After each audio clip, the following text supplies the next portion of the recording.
मंत्रालयात राज्य मंत्रिमंडळाची बैठक, ओला दुष्काळ जाहीर करा, सर्व मंत्र्यांची कॅबिनेट बैठकीत मागणी। मुख्यमंत्री फडणवीसांचा सर्व जिल्हाधिकाऱ्यांशी संवाद, अतिवृष्टीबाबत माहिती घेतली, जलसंपदा विभागाला आवश्यक ती खबरदारी घेण्याच्या सूचना।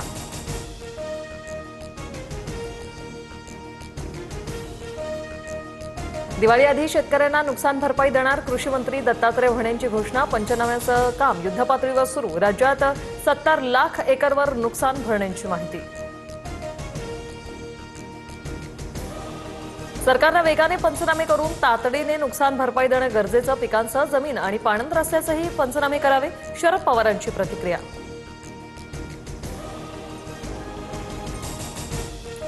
राज्य मंत्रिमंडळाच्या बैठकीनंतर सर्व मंत्री नुकसानग्रस्त भागांचा दौरा करणार, कुठेही निधीची कमतरता भासू देणार नाही, अजित पवारांची माहिती। धाराशिव, बीड, जालना, हिंगोलीत ढगफुटी सदृश पाऊस, नद्यांना आलेल्या पुरामुळे अनेक गावांचा संपर्क तुटला, शाळांना सुट्टी। प्रताप सरनाईक मदतीचे साहित्य घेऊन उद्या धाराशिवमध्ये जाणार। 2 दिवसात उद्धव ठाकरे धाराशिवचा दौरा करणार, नुकसानग्रस्त भागाची पाहणी करणार, लोकांना आधार द्या, पूरग्रस्त नागरिकांची मदत करा, उद्धव ठाकरे यांच्या शिवसैनिकांना सूचना।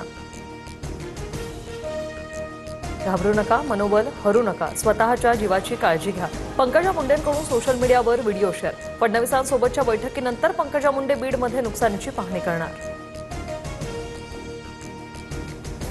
सोन्याच्या दरात 2200 रुपयांची तर चांदीच्या दरात 4380 रुपयांची वाढ। सोनं 1,16,200 रुपये प्रति तोळा तर चांदी 1,36,380 रुपये किलोवर।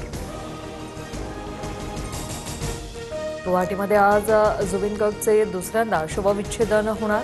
जुबिन गर्गच्या मृत्यूबाबतच्या शंका दूर करण्यासाठी पुन्हा शवविच्छेदनाचा निर्णय, आसामचे मुख्यमंत्री हिमंता बिस्वा शर्मा यांची माहिती। हॉट टॅक्सी लवकरात लवकर मुंबईकरांच्या सेवेत आणावी, मुख्यमंत्री फडणवीसांचे परिवहन विभागाला आदेश, सार्वजनिक परिवहन व्यवस्थेच्या बळकटीकरणासाठी हा निर्णय। आजपासून ओला उबर चालक सरकारमान्य भाडं आकारणार, अधिक भाडं घेतल्यास चालकांवर नव्हे कंपन्यांवर कारवाई होणार।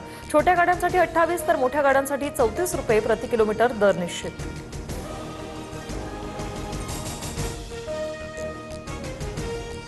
ऑक्टोबर पासून के विजा योजना सुरू करणार, H1B विजाला टक्कर देण्यासाठी चीनचं पाऊल, अमेरिकेकडून H1B विजासाठी प्रत्येकी 88 लाखांचं भरमसाठ शुल्क लागू।